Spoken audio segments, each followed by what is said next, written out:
வணக்கம். Welcome to Satya's Vande Bharat kitchen. அதே மாதிரி welcome to my YouTube channel Jagruti. உங்களுக்கு வந்து இந்த வீடியோவில் பார்த்தீங்கன்னா இந்த ஜாகிருதி அப்படிங்கிற வீடியோவில் நிறைய பல ஆன்மீகம் சம்பந்தப்பட்ட உளவியல் உண்மைகளை கூட வந்து வீடியோ பதிவாக நான் கொடுத்துட்ருக்கேன். அந்த வகையில் இன்றைக்கி ஒரு வீடியோ பதிவு கூட நான் இப்போ ஷேர் பண்ணணுன்னு இருக்கேன். இன்றைக்கி இந்த காலகட்டத்தில் பார்த்தீங்க அப்படின்னு சொன்னால் செக்ஸ் அப்படிங்கிற விஷயத்தை வந்து அதை வந்து அதிகப்படியாக ஒரு பொதுப்படியாக கூட பேசக்கூடாத ஒரு விஷயம் அது பார்க்கப்படுது. அது வந்து இளைமறைக்காய் பலர் வந்து அது ஒரு ஊடகமாக இருக்கணும் அப்படிங்கிறது ஒரு சரியான ஒரு விஷயந்தான். இருந்தாலும் அதை பற்றின உளவியல் உண்மைகள் வந்து நமக்கு கண்டிப்பாக தெரிஞ்சிருக்க வேணும். கோவிலில் வந்து பூஜை செய்கிறது அப்படிங்கிறது ரொம்ப புனிதமாகும். இந்த ஆண் பெண்ணுடைய அந்த தாம்பத்திய உறவு அப்படிங்கிறது வந்து அது வந்து ஒரு ஆபாசமான ஒரு நிகழ்வாகவும் பார்க்கப்படுகிறது. ஒரு ஆபாசமான சொல்ல பார்க்குறாங்க. அதாவது யோனியும் லிங்கமும் ஐக்கியம் மாறுறது தான் வந்து சிவலிங்கம் வந்து நமக்கு குறிப்பிடுது. கோவிலினுடைய கருவறை தான் அப்படிங்கிறது என்ன அப்படின்னு பார்த்தீங்கன்னா, தம்பதியினுடைய படுக்கை அறை தான் வந்து கோவிலுடைய கருவறைக்கு சமம். இது வந்து ஒரு சரியான துணையினோட ஒரு நேர்மையான ஒழுக்கத்தோடு இருக்கிற விஷயங்களுக்கு இது போகணும். இப்போ கோவிலில் பார்த்தீங்கன்னா அந்த சிவலிங்கம் அப்படிங்கிறது இருந்தால் தான் அங்கே நித்தியப்படி பூஜைகள் அங்கே நடந்தால் தான் அங்கே திருக்கல்யாணம், பரிவார தேவதைகள், அதே மாதிரி பார்த்தீங்கன்னா ஊர் திருவிழா இப்படி எல்லாமே நடக்கும். அதே மாதிரி தான் ஒரு வீட்டில் தலைவன் தலைவிகள் வந்து ஒரு சரியான குடும்ப உறவில் இருந்தால் தான் அந்த வீட்டில் உறவினர்கள் வருகை, இப்போ சந்தோஷம், மகிழ்ச்சி, குழந்தைகள் செலுத்தி எல்லாமே அங்கே ஒரு நிரம்பியதாக அந்த குடும்பம் அப்போ தான் அந்த குடும்பம் அது பார்க்கப்படும். ஒரு திருப்திகரமான ஒரு உளவியல் அந்த தாம்பத்தியத்தில் இருக்கும்போது தான் மனிதனுக்கு வந்து நிம்மதியான ஒரு மன நிம்மதி, அவங்களுடைய எதிர்காலத்தை பற்றின ஒரு தெளிவான சிந்தனை, அதேமாதிரி பொருளாதார மேன்மை, இது எல்லாமே அவங்களுக்கு கைக்கூடி வரும். ஆனால் மனிதர்கள் வந்து பார்த்திங்கன்னா என்ன செய்கிறாங்க அப்படின்னு சொன்னால் வந்து இந்த அவங்களுக்கு வாழ்க்கையில் ஏதாவது ஒரு பிரச்சனைகள் இருக்குது, தோல்விகள் ஏற்படுது, ஒரு சரியான வாழ்க்கை துணை அமையலை, இல்லை ஒரு குழந்தை பேர் இல்லை, இப்படி எத்தனையோ பிரச்சனைகள் இருக்கு இல்லையா. ஸோ அவங்க அதெல்லாம் அந்த வெளியே வர்றதுக்கு என்ன பண்ணுறாங்க அப்படின்னா, இப்போ குழந்தைகள் இல்லை அப்படின்னு சொன்னால் குழந்தை தெய்வங்களை வழிபடுறது, ஒரு காதலன் இல்லை அப்படின்னு சொன்னால் ஒரு ஆண் கடவுள்கிட்ட போய் அவங்கள வந்து துணை எடுத்து அவங்கக்கிட்ட ப்ரேயர் பண்ணுறது. அதே மாதிரி ஒரு காதலி இல்லை அப்படின்னு சொன்னால் ஒரு பெண் தெய்வங்கள்கிட்ட போய் அடிமையிடுறது. இது மாதிரி வந்து தன்னுடைய உணர்வுகளை வந்து அவங்க வந்து என்ன பண்ணுறாங்க, சேனலைஸ் பண்ணுறதுக்கு வேறு ஒரு விஷயங்களை நோக்கி அவங்க போகிறாங்க. இது வந்து தப்பா அப்படின்னா தப்பு தான், சரியா அப்படின்னா சரிதான். அது எப்படி ஒரே விஷயம் தப்பாகவும் இருக்கும் சரியாகவும் இருக்கும் அப்படின்னு பார்த்தீங்கன்னா, ஸோ இந்த மாதிரியான விஷயங்களை நம்ம என்ன பண்ணுறோம் அப்படின்னா, இது ஏன் சரி அப்படின்னு சொன்னால் நம்ம மனசு வந்து நம்ம யாரை நோக்கி போகிறோம் அப்படிங்கிறது ஒன்று இருக்குது, நம்மளுடைய தேவைகள் எதை சார்ந்ததாக இருக்குது அப்படிங்கிறது ஒன்று இருக்குது. ஸோ இந்த மாதிரி காலகட்டத்தில் சில சாதிக்கப்படாத விஷயங்கள் இருக்கும்போது அவங்க தன்னோட மனசை மாற்றிக்கிறதுக்காக என்ன பண்ணுறாங்க அப்படின்னா, ஒரு தற்காலிகமான ஒரு ஆறுதல் தேடுறதுக்காக இந்த மாதிரி கடவுளை நோக்கின ஆன்மீக பயணம் வந்து ரொம்ப அதிகமாக போகுது. ஸோ இது போகிறதுனால வந்து என்ன ஆகுது அப்படின்னு சொன்னால், நம்ம மனசை வந்து ரொம்ப அதிகப்படியாக நம்ம வந்து வேறு எங்கேயும் டிஸ்ட்ராக்ட் பண்ணிக்க விடாமல் நம்ம பாதுகாப்பாக வைக்கிறதுக்கு உதவும். ஆனால் நாள் போக்கில் பார்த்தீங்கன்னு சொன்னால் இதே வந்து நமக்கு ஒரு பெரிய பிரச்சனையாகவே மாறிடும். இதுக்குள்ளேயே நம்ம அதிகப்படியாக நுழையும் போது என்னாகும் அப்படின்னு சொன்னால், நம்முடைய வாழ்க்கையில் வந்து அது நிறைய பல பிரச்சனைகளை வந்து கொண்டு வந்து கொடுத்துரும் நமக்கு. இந்த அதிகப்படியான பூஜை வீட்டை வந்து நம்ம கோயிலாகவே ஆக்கவே கூடாது. ஃபஸ்ட்டு நிறைய பேர் பார்த்தீங்கன்னா வீட்டை வந்து கோவில் சமமாக நிறைய ஆன்மீக வீடியோக்கள் எல்லாம் பார்த்து பண்ணிகிட்டு இருக்கிறாங்க. இது வந்து எப்படின்னா காட்டு தீயை வந்து வீட்டில் கொண்டு வைக்கிற மாதிரி தான் இந்த மாதிரியான விஷயங்கள் எல்லாம். சில இனத்தை சேர்ந்தவர்கள் அதிகப்படியான பூஜை புரஸ்காரங்கள் செய்கிறாங்க அப்படின்னா அது அவங்க வாங்கிட்டு வந்து அந்த கர்மாவின் அடிப்படையில், டிஎன்ஏ அடிப்படையில் அவங்களுக்கு சில விஷயங்கள் தேவைப்படுறதுனால சரி. இது எல்லாருக்கும் தேவை அப்படின்னா கிடையாது. நார்மலான ஒரு மனிதர்கள் ஒரு திருப்திகரமான ஒரு வாழ்க்கையை வாழணும் அப்படின்னு சொன்னால் அவங்க அதிகமான ஆன்மீக பயணத்தை நோக்கி போகிறதுக்கு பதிலாக, இது வந்து ஒரு சாமானிய மனிதர்களுக்காக நான் சொல்கிறேன், ஒரு திருப்திகரமான ஒரு வாழ்க்கையை அமைச்சு கொள்வது அப்படிங்கிறது தான் வந்து ஒரு சரியான தீர்வாக இருக்கும்.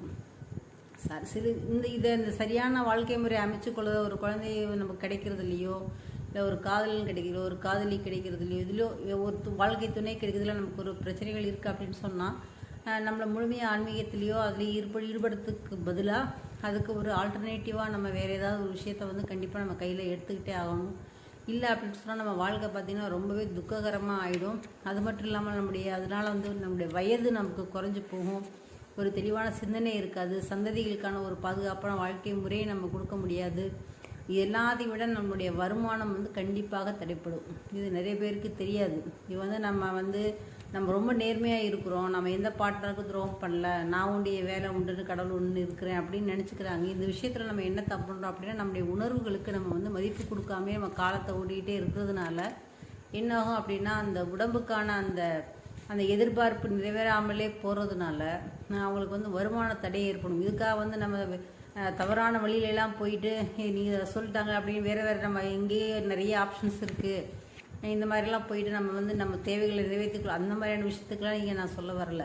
நம்மளுடைய நியாயமான தேவைகள் இருக்கும்போது அது எந்த வயதாக இருந்தாலும் இதை வந்து ஒரு கூச்சப்படுற விஷயமா எடுத்துக்காமல் நமக்கான தீர்வை நம்ம வந்து கண்டிப்பாக எந்த வழியில் முடியுமோ அதுக்கு ஒரு நேர்மையான ஒரு வழியை தேர்ந்தெடுத்து அதுக்கு ஆல்டர்னேட்டிவாக நம்ம ஒரு விஷயத்த கண்டிப்பாக நம்மளுடைய தேவைகளுக்காக செய்யணும். வாழ்கிறதே கொஞ்சம் காலங்கள் தான்.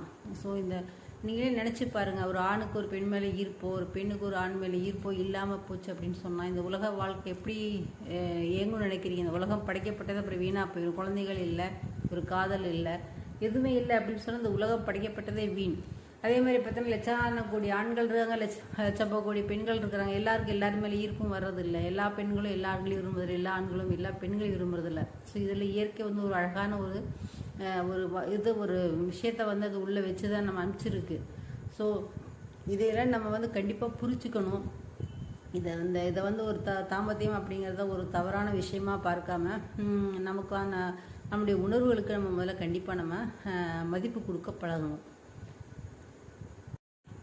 நான் சொல்கிறேன், இந்த பதிவுகள் வந்து சிலருக்கு வந்து அதாவது நமக்கு அந்த தேவையை நம்ம ஃபீல் பண்ணுறோம், நமக்கு அதுக்கான ஒரு ஏக்கம் இருக்குது, அது ஒரு பெரிய வலியவோ வேதனையோ ஏற்படுத்துது அப்படிங்கிற பட்சத்தில் நான் இந்த கருத்துக்களை நீங்கள் எடுத்துக்கலாம். சிலருக்கு வந்து சிலரோட வாழ்ந்த வாழ்க்கைகள் அந்த நினைவுகளை சந்தோஷகரமாக இருக்கும், வேறு ஒரு புது வாழ்க்கைக்குள்ளே போக விரும்ப மாட்டாங்க அப்படின்னா அவங்களுக்கெல்லாம் இந்த பதிவு அவங்களுக்கு ஏற்றது கிடையாது. சிலருக்கு ஜெனுனாவே வந்து தங்களுக்கு வேறு ஒரு நல்ல வாழ்க்கை துணை இருந்தால் நல்லா இருக்குமே அப்படின்னு நினைக்கிறவங்களுக்கும், அதே மாதிரி ஏதோ ஒரு காலகட்டத்தினால தன்னுடைய வாழ்க்கை துணை இணைந்தவர்களுக்கும் அந்த தேவை தனக்கு வேணும் அப்படின்னு நினைக்கிறவங்களுக்கு மட்டும்தான் இது தேவையில்லை அப்படின்னு நினைக்கிறவங்களுக்கு அது எந்த பாதிப்பும் ஏற்படுது. ஆனால் தேவை இருக்குன்னு நினச்சிட்டு அவங்க அதுக்கான எந்த ஒரு முயற்சியும் எடுக்காமல் ஒரு ஆன்மீகத்தை நோக்கியே போகிறாங்க அப்படின்னு சொன்னால் அது என்னாகும் அப்படின்னா, நிறைய ஆன்மீகத்தை சம்மந்தமாக நிறைய விஷயங்களை செஞ்சுட்டே இருப்பாங்க. ஆனால் பார்த்தோன்னா வாழ்க்கையில் நிறைய அவங்க தோல்விகளை வந்து சந்திச்சுக்கிட்டே இருப்பாங்க. ஏன்னா அவங்களுடைய உணர்வுகளுக்கு அவங்க மதிப்பு கொடுக்காது கூட இதுக்கு ஒரு முக்கியமான ஒரு காரணம். தாமத்தியம் அப்படிங்கிறது பார்த்தீங்கன்னு சொன்னால் அது வந்து வெறும் கலவியல் மாத்திரம் கிடையாது, அது நம்முடைய வாழ்க்கை முன்னேற்றத்துக்கான ஒரு மிகப்பெரிய படி அது. அதனால் நம்ம வந்து கண்டிப்பாக நம்முடைய உணர்வுகளுக்கு மதிப்பளித்து ஒரு நிம்மதியான சந்தோஷமான வாழ்க்கையை வாழணும். நம்ம ஆன்மீகம் அந்த கூட்டுக்குள்ளே போய் மாட்டிக்கிட்டு அப்புறம் வெளிவர முடியாமல் நம்ம வந்து சிக்கி தைக்கிறவங்கள நிறைய பேரை நம்ம பார்த்துருக்குறோம்.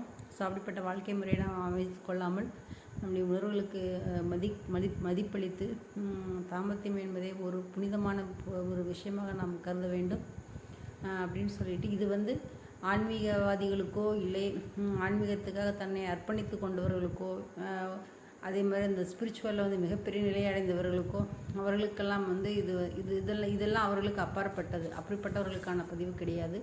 நாம் ஒரு நியாயமான ஒரு வாழ்க்கையை வாழ்ந்திருக்கோம், ஒரு சாமானிய மனிதனாக நாம் இருக்கோம். அவங்க இப்படிப்பட்ட ஒரு விஷயங்கள் அளவுக்கு அதிகமாக போய் தங்களுடைய வாழ்க்கையை வந்து இழந்துடக்கூடாது. தங்களுடைய மனசை பேலன்ஸ் பண்ணிக்கிறதுக்கு ஒரு சில காலகட்டத்துக்காக அதை பயன்படுத்திக்கலாம். ஆனால் அதையே தன்னை வாழ்க்கையாக மாற்றும் போது அவங்க வாழ்க்கையில் நிறைய பெரிய தோல்விகளையும் சந்திக்க நேரிடும்.